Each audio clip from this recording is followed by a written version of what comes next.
The magician will now attempt a dangerous trick that's not for the faint of heart or stomach. If you have an aversion to the sight of scary tricks, now's the time to look away. Or watch, if you dare.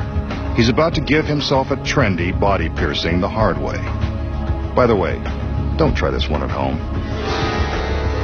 With his sleeve rolled up, the magician takes a long, stainless steel needle and jams it through his forearm. It's slow going, but he forces it through the flesh and muscle. I told you this was going to be upsetting, and it's about to get even gorier.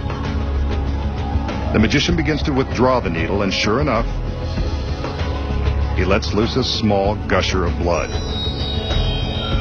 I keep reminding myself that this is just a trick. He'd better pull it out before he gets weak in the knees. I know I am.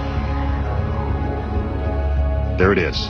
He's a braver man than I, and I keep reminding myself that it's just an illusion. So how did the magician thrust the needle through his forearm and draw blood without inflicting serious injury? Rest assured, this is just an illusion, and the blood is all part of the gag. The secret is in this ordinary bottle of rubber cement. Before the trick begins, the magician takes a healthy dose of the clear cement and applies it to his forearm. He's careful to get complete coverage on his skin. When the cement dries, it will be impossible to detect. Now when the magician appears to plunge the needle into his arm, he's merely pressing it against his skin. He struggles a bit to make the illusion more convincing. Once the needle appears to be completely inserted into his arm, he pinches his skin around the steel.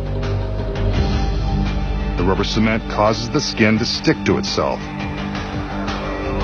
The effect is pretty gruesome, but not grisly enough for our masked man. He wants us to see blood. That's where a trick needle comes in handy.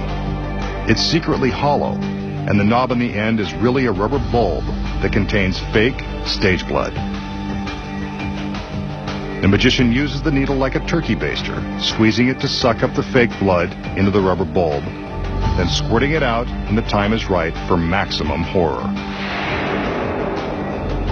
Squeezing the bulb lightly is enough to force the fake blood out of a tiny hole in the hollow steel tube. All he has to do now is withdraw the needle from the glued folds of his skin, and the ghastly illusion is complete.